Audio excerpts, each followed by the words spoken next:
que man peut-être gars yi ñoom ñooy umpale mais heure bu ñu la gëjee gis Dakar rek. waaw c'est parce que réellement. waaw yaa ngi sur le terrain pour mener le waaw. travail qu'il faut aussi. waaw loolu moo tax man tamit damay am mbégte. ni ngay waxee ne yaa ngi ci plateau bi. man waaw. aussi noonu laa amee mbégte saa su ne. même à travers tes réseaux sociaux. man ci laay jëlee information. dëgg la macha allah. ça pour dire vrai te information yi fi muy jógee c'est parce que am na gëstu boo xam ne bu derrière. baax c'est vrai moom ngay mëne moo tax aussi loolu mën a nekk loo xam ne luy antu lay doon. loolu moom am na moom. voilà merci mbégte gu beaucoup. mag a mag lañ ci am en tout cas pour leer ci wàllu boobu mais bon pour dugg suñu waxtaan. par rapport li nga xamante ni moom moo di situation réew mi. mais dama bëggoon ñu dooree ko d'abord ci wàllum koom. par rapport li nga xamante ni moom moo taxaw. d'abord sa gis-gis en tant que kuy topp. parce que wàllum chiffres yi lu bare bare da nga koy topp. jëlub ministère u Abdourahmane Sarr. waaw. jokkal ko Cheikh Diba. situation économique moo ni demee. rationalisation moo ni demee. contexte la. wala ndax lan. waaw xam nga dafa am lu ñuy wax efficacité. ak efficience. waaw. efficacité par exemple mu ne la jox jalu suuf ñu ne la jalu suuf bi dañoo bëgg nga yóbbu ko fële. waaw nga réussir jël jalu suuf bi. yóbbu ko fële mais temps bi nga def. waaw dafa gudd dafa yàgg. dafa yàgg. efficience nag moo lay mën a permettre ngay def la même chose sur peu de temps et moins d'énergie mooy ngay dem ak efficience. waaw donc tey jii bu ñu jëlee économie. Ouais. jël plan jël finance dajale yëpp jox ko Cheikh Diba c'est parce que foofu noonu objectif bi mooy.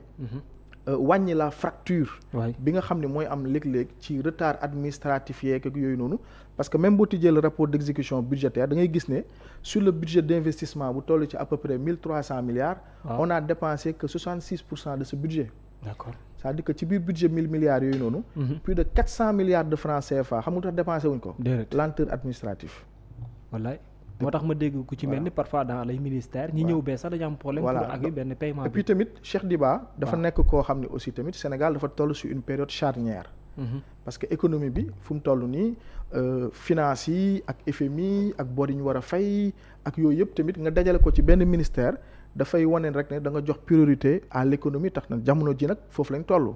ndax tey jii le débat la situation économique du Sénégal. Ouais. dañuy wax rek mais actuellement dañoo nekk ci ay guddi yoo xam ne si on fait pas attention bu ñu deful nag bu ñu àndul booloo bu ñu demul ak xel bu ñu demul ci continuité. waay man jàpp naa ni 2029 duñ fa yegg. duñ fa yegg. dinañ am ay soulèvement populaire yu nar a am ci réew mi ay 2028 ci ay lekk ak xiif ak bekkoor d'accord. parce que ñu bëri dañuy def erreur di jaawale li ñuy dund Dakar ak li xew ci région yi du benn. déedéet. li xew ci région yi ak li xew ci village yi du benn. Sénégal dañ ne 46% de la population sénégalaise. waay ci mbéy mi la ñuy dundee. dëgg la. 46% de la population sénégalaise yooyu noonu nag xam nga lan mooy seen dernier rempart. Déedéet. mooy gerte gi. waaw mbay mi. mbéyu gerte. mbéyu gerte dafa am lu bëri lu muy def ci réew mi. te depuis un certain temps campagne agricole yi ñoo ngi investir xaalis bu bëri mais les rendements en tout cas ci côté arachide bi ne sont pas au rendez-vous. dëgg la. boo jëlee en 2024 rendement yi 750 000 tonnes la alors que en 2023 jamonoy Macky Sall. ñoo ngi woon ay 1 million et quelques tonnes. boo ñëwee en 2025 mooy daaw rendement gerte gi aussi tamit baax na par rapport ak 2024. Ouais. mais boo ko comparé ak 2023 rendement yi yegguñ foofu. d'accord. ba pare tamit commercialisation yi nekk problème nga ñëw ci jeunes yi tey jii gis nga man dama am benn carnet boo xam ne chaque fois bu may dem ci sous-région su may dem ci région yi ak village yi. waaw. tout le temps dama yore benn carnet boo xam ne damay poser question di noter di parce que li may décider ak li may xalaat dafa laaj des sources factuelles. waaw c'est donc loolu nag moom mooy guider may mun a def ay analyses yoo xam ne par rapport ak documents yi état bi di génnee la may am ci réseaux sociaux yi ak samay descente sur le terrain moo may mun a permettre ma am benn vue ak benn méthode d'analyse boo xam ne ci laay tirer sama xalaat. d'accord. mais actuellement bu ñu revenir ci gouvernement booy xool. waaw. le président de la République Bassirou Diomaye Faye. waay. fii dafa jiital efficience. boo xoolee ci économie ni mu def ci économie aussi noonu la def ci énergie bi. parce que waaw. yëpp a lié. boo xoolee avant Birame Souleye moo doon gérer mine gérer pétrole ak yooyu. waaw. mais dañoo jël énergie bi ñu xaaj ko en deux. li mu détaché fii. voilà moom la mais rattaché la même fii. chose rek parce que Ouais. boo xoolee dañoo jël mine ak je pense écologie daal di koy boole. maintenant ñu jël pétrole ak ak gaz, énergie énergie, waaw. ak boole ko mu nekk benn effectivement parce que dañ nekk ci benn stratégie gaz to power xam ne ni Sénélec dafa dépendant trop parce que lu ci gën a bëri ci ay ressources am presque 75% ci électricité bi Sénélec di produire. waaw. da koy jënd d'accord da koy jënd ci ay étranger. ok donc tey jii nga jël ak gaz bi fële di génnee GTA nga jël loolu yëpp boole ko ci benn ministère ça veut dire que yow xam nga bu baax ne courant bi. facteur bu mag a mag la ci la production locale mooy usines yi. courant dafa cher. dëgg la tey jii boo demee ci ñi am boulangerie mburu ñëpp koy dundee. mais da ngay gis ne li ñuy dépensé par exemple ci courant par jour dafa cher. usines yi li ñuy dépensé ci courant dafa cher donc loolu yëpp tey jii ak renégociation contrat yi. booy xoolee président bi ñuy fal gouvernement bi quand même foofu gis naa ci surtout maturité. bi mu nekkee président ak léegi gis naa maintenant benn maturité bu am ci choix wu ministère yeeg yenn choix yi pour que quand même gouvernement bi li ko dese ci temps. ak li ko dese ci mandat bi quand même. mu mun a dem ak efficacité mu dem efficacité ak efficience mu mun a indi nag ay réponses par rapport ak ay attentes fi ñu koy xaaree. parce que comme ni ma koy waxee rek situation dëkk bi c'est un peu tendu. côté liggéey côté ndóol bi te gis nga nag conséquence su ndóol bi. waaw c'est grave. parce que gis nga boo demee ba ñàkk. da ngay def yoo xam ni. vraiment dootoo perte sa da ngay perte sa dignité quoi. te gis nga jamono ji Sénégal nag dañoo toll ci benn tournant boo xam ne dëkk bi dafa métti mais métti boobu tamit dafa commencé dugg ci comportement yenn sénégalais yi.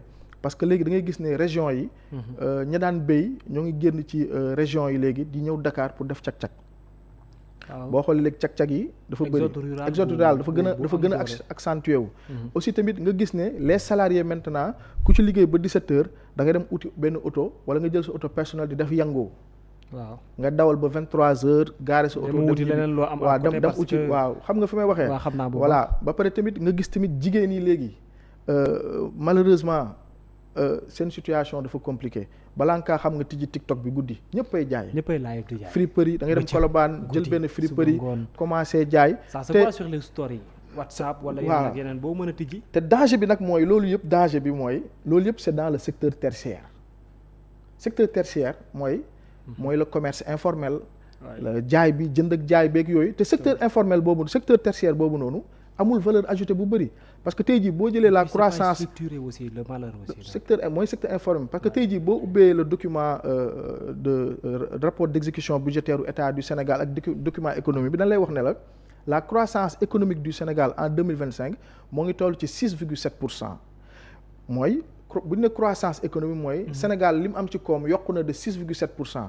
maintenant 6,7% yi mu yokk yooyu noonu dañ ne boo ci génnewee pétrole bi hydrocarbures yi nga génnee ci agriculture bi yow yaa ngi am benn croissance bu toll ci 1,6%. croissance 1,6% mooy le secteur tertiaire bi nga xam ni presque 46,2% de la population fa lañ nekk. daanaka ñoom lañ am ci yokkute tollul ci 1,6%. ça veut dire que kon foofu avancement amu ci. amul yokkute kon ça veut dire que beaucoup de Sénégalais. dañuy xëy di liggéey. mais seen liggéey gisuñ ci seen bopp amul yokkute. rawatina nag pression wu dette bi l'État du Sénégal actuellement dafa nekk ci benn gouffre boo xam ni tey jii imaginel ngay am plus de 4500 recettes de taxe li ngay taxé en 2025 état bi bu jëlee ay taxam TVA yeeg droit de porte yeeg yooyu yëpp bu ko dajalee moo ngi toll ci aux alentours de 4500 milliards. mais 4500 milliards yooyu noonu booy xool. état bi. bu ci génnee masse salariale 1400 milliards. génnee ci subvention yi génnee ci des dépenses de fonctionnement. foofu la fay des pour mu investir matul sax 1000 milliards. d'accord kon boog foofu noonu ça veut dire que y a problème c'est-à-dire que état bi. amul assez de ressources pour investir pour propulser économie bi. pour mën a amaat xaalis de l'autre côté état bi di lépp lu toll ci 5000 milliards de francs CFA. en plus pour lan pour fay ay borom. donc maanaam état bi ay taxes yi muy jël. gymnastique budget kii lay def. mooy maanaam fu mu toll nii ay Doliprane la rek c'est-à-dire que depuis que voilà suul bukki xam nga par exemple tey jii dafa am lu ñuy wax en économie dafa am lu ñuy wax le cercle vicieux bi nga xam ne tey jii moom la état bi nekk mooy un cercle vicieux la nekk cercle vicieux bi mooy lan économie normale buy fonctionner état dafay taxer pour am xaalis c'est-à-dire que tey jii bu ne la 4500 milliards yi nii état du Sénégal da koy taxer ay entreprises taxé ko lekk gi taxé ko li ñuy jënd télé yi ñuy jënd ak yooyu noonu. TVA bi dugg loolu moo koy mën a permettre mu daal di fay ay salaire am. d'accord maintenant imaginez par exemple tey jii bi ñu commencé fay bor bi nga xam ni Macky Sall moo ko fi bàyyi état du Sénégal chaque année day leb environ presque 5000 milliards bu lebee 5000 milliards lu mu ciy def 4000 milliards yi da koy fayee bor. fayee bor la. beneen xaaju milliard bi dette intérieure bi la ak fonctionnement ak non ak kii bi ak déficit budgétaire bi. ak déficit budgétaire bi. ça veut dire que investissement zéro. waaw loolu mooy problème bi xam nga dans un pays normal boo nekk ci benn circuit vertueux mooy boo lebee 5000 milliards. da nga war a investir ci sa économie ci entreprise privée yi ci sa économie. minimum 3000 wala 4000 milliards. voilà c'est-à-dire que loolu mooy effectivement mooy tey jii boo lebee 5000 milliards. waaw boo ko investir ci sa économie dafay productif. bu productifee day produire employé di am salaire di liggéey sénégalais di jënd loolu état bu ko taxé foofu nag xaalis boobu ba cay génn ci lay mun a fay bor. mais par contre dans le cas du Sénégal ñun dañuy leb xaalis bu bëri di ko la ngay def. du sa intérêt réew mais c'est plus l'intérêt ay étrangers. Sénégal dañ nekk ci jafe-jafe bu mag a mag. te boo xoolee la plupart des entreprises yi nekk Sénégal waroon indi richesse nee nañ sur les 50 premières entreprises du Sénégal 39 yëpp ay entreprises étrangères lañu. kon ça veut dire que le secteur privé au Sénégal agroalimentaire beeg BTP bi. amuñu doole bu baax ci sunu économie. parce que le secteur financement bi war ci ñoom pour ñu am doole bi. tamit financement bi mais aussi tamit secteur privé bi tamit du ñu oser. parce que Sénégal dafa nekk benn réew moo xam ne la plupart des Sénégalais li ñuy investir leen la mooy dem Europe jënd fa ay conteneurs dem Chine jënd fa ay auto ñëw di ko jaayaat Sénégalais yi wala nekk benn concessionnaire doo jël ay risques donc finalement nag loolu dafay nekk benn économie boo xam ne dafay extraverti lépp lu xew bitim réew rek dafay am conséquence ci sunu dëkk yi te dañ koy dund boo xam ni malheureusement nag moom boo ci boolee dette bi yeeg yooyu yëpp dafay nekk situation boo xam ne day compliqué. Alors Cheikh Diba récemment il a réussi peut-être comme on le dit dans la presse une anticipation de paiement de plus de 57 milliards ou 55 milliards de francs CFA. Est-ce que réellement c'est un moyen wala benn méthode pour séduire davantage le FMI FMI aussi qui doit venir le 15 ou je sais pas le 18 le 15 juin le 15 juin qu'est-ce qui est nouveau dans cette affaire. waaw xam nga dafa am lu ñuy wax la diplomatie financière. maanaam voilà xam nga tey jii dañ ne le 5 juin bi passé l'État du Sénégal a payé environ plus de 58 milliards de francs CFA yoo xam ni yooyu du principal xam nga dafa am principal ak coupon. principal mooy yow lépp nga 1 milliard. nga war ko fay en 2029 jot da nga war a fay 1 milliard yooyu en bloc mais par contre diggante date bi nga lebee ba 2029 da nga war a fay ay intérêts yooyu nag la ñuy woowee ay coupons. maintenant par rapport ak ñun eurobond yi bi ñu amoon en 2031 ak en 2037 ak wala 2039 ñaari eurobond yooyu noonu. dañu waroon fay ay intérêts yi nag ñoo ngi ko waroon fay ci semaine bi ñu nekk nii mooy le 8 juin à partir du 8 juin maintenant Cheikh Diba dafa anticiper paiement intérêt yooyu mooy yu ñu waroon fay par exemple semaine bii da ko anticiper fay ko à l'avance pour joxe benn impression wala pour joxe benn signal pour wane ne Sénégal nekkuñu en défaut de paiement. Ils ont la capacité on a la capacité de régler cette situation donte compliqué na maintenant FMI à 72 heures venu FMI booy ñëw ci table de négociation mais il faut venir avec quelque chose dans les mains. Ah oui, bien sûr. Ah oui tey jii boo ma invité ci émission bi su may ñëw kañ damay waajal sama bopp. damay solu ba rafet. defar sama parfum xeeñ lu neex indaale xam-xam pour ñu mën a waxtaan. parce que yow ay question ngi indaale. FMI tamit bu ñëwee ay question lay indaale. donc Cheikh Diba avec son équipe d'ailleurs je les félicite. damay féliciter le gouvernement. di féliciter également le gouvernement de Ousmane Sonko. mais di féliciter également aussi le président de la République. parce que ku jar a jàppale la man dama koy wax. man nëbbuma sama taxawaayu président ci réew mi ku jar a jàppale la ku jar a féliciter la parce que réew mi fi mu toll nii dañoo soxla unité. moo tax damay féliciter l'administration sénégalaise les finances dama leen di féliciter. parce que liggéey bi ñuy def chaque jour. en termes de travail. parce que yow sa objectif d'ailleurs mooy sax comme ni nga ko tuddee. coordonnateur GOAT. voilà mooy lan. coordination grande offensive. des alliés. pour le triomphe du projet. waaw parce que projet bi. xam nga kii le président c'est le gardien de la constitution. Ousmane Sonko c'est le gardien de la révolution. mais man je me présente comme le gardien du projet économique Sénégal 2050. vision Sénégal 2050 vision Sénégal 2050 projet économique bi. dafa soxla ay gardiens aussi. yow da nga considéré comme gardien dans ce sens. parce que président Diomaye tey jii bu fi toogee Ousmane Sonko tamit ñëw ñoom ñëpp ci projet bi la ñuy liggéey. c'est vrai projet bi ñëpp projet bi lañ fi nekkal Sénégal yëpp ci projet bi lañ nekk ndax projet bi mooy Sénégal. donc tey jii il faudrait que à un moment donné le débat politique au Sénégal mënuñ def à 99% c'est de la politique.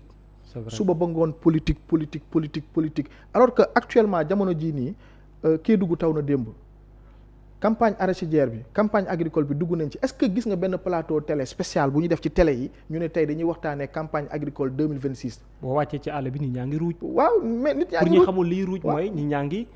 liggéey ratissé waale seen i tool yi man pour dem naa préparer bu tawee ñu dem faru ji. mais même léegi par exemple voilà léegi imaginer ñu ne la xaaju population bi yëpp ci béy la ñuy dundee à l'heure actuelle ñu war a waxtaan ci campagne agricole bi pour sénégalais ñu expliquer leen liggéey bi gouvernement bi def wala lan moo xew problème ñu amoon daaw mais tey jii amul benn télé booy dem ñu ne la tey dañuy waxtaanee campagne agricole xam nga la ñuy waxtaanee.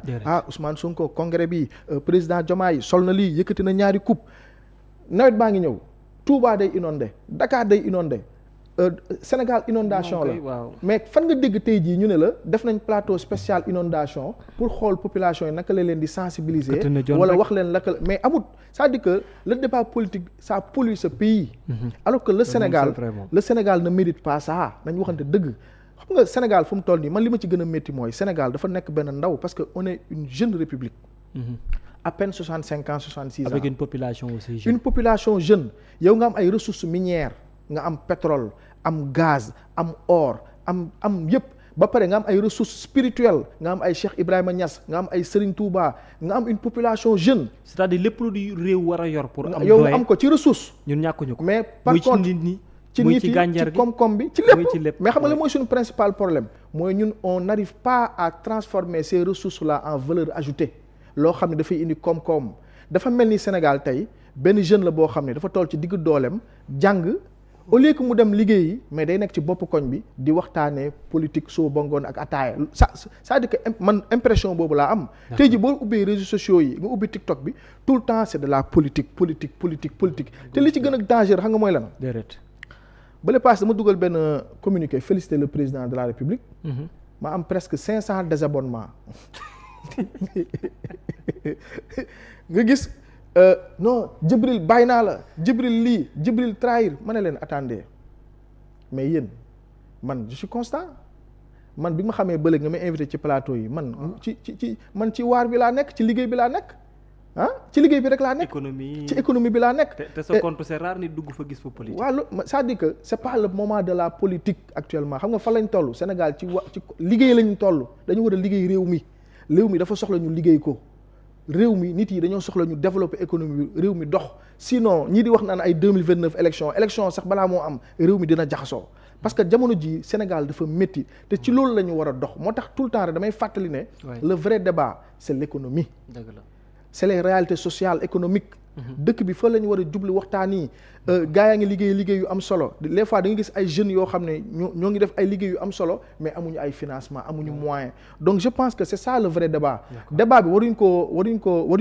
waaw et puis de l'autre côté mooy le débat politique n'est que spéculatif xam nga tax ma ne spéculation la da ngay jël le cas de Déthié Fall par exemple Déthié Fall avant ñuy ñëw ci nguur gi ñun ñoo ñëw nekk ci coalition Diomaye ñoom dañ ko doon maanaam sénégalais yi dañ doon attaquer Déthié Fall même bi ñu yéegee ba yegg si ay mois de juin 2024 Déthié Fall dafa noppi woon sax daanaka out la nekkoon mais ñu jékki-jékki Déthié Fall ñëwaat dans la scène ñi ko doon critiquer di ko tàccu ñu koy gis ak premier ministre di ko gis ak président ñuy ànd fii ñu koy ñiti di ko tàccu mais tey encore gis nga ñoo ngi koy commencer attaquer waat parce que lan la il a fait le choix du Sénégal nga jël ku mel ni le ministre Aliou Sall avant à un moment donné gars yi dañ ko doon attaqué naan waaw fee la bokk mais tey ñoo ngi koy tàccuwaat c'est-à-dire que gis nga le débat politique yooyu la effet yooyu la tey buñ la yuuxoo suba dañ lay tàccu parce que lan la yow boo dëggoo xam foo jëm xam li guider sa conscience ak li guider say actions boobaa nag yow à la kulli àll yow l'essentiel na nga dëggu man nag fekk aussi nga am objectif voilà nga am ay objectif ak vision booy topp man nag tey jii dama am ay vision bu may topp dama def sama analyse comprendre la situation dëgg-dëgg lan moo xew ci dëkk bi man ma comprendre li xew xam dëkk bi ni muy fonctionner parce que politique dafa am lu ñuy wax le jeu politique et les rouages de la politique dafa mel ni benn montagne la ngay gis ci kaw li nekk ci suuf moo ko gën a xóot junni yoon pour yegg fa problème la donc tey jii les choses ne sont pas aussi simples que li ngay gis kuy doxee zaahir te xamoo baatin yow ignorant nga donc tey jii faut pas que ñu installer benn climat politique binaire boo xam ne. wala benn bipolarisation da la naan soit fii nga far. fële nga far mais ana Sénégal. am na ñoo xamante ni ils ont le droit d'être dans un sens boo xamante ni c'est pas même dans le cadre politique. waaw mais dans le cadre technique. Chercher à défendre des idées. Chercher à défendre des projets. Chercher à défendre un jour nag s'il arrive que ils ont. benn volonté d'être partisane.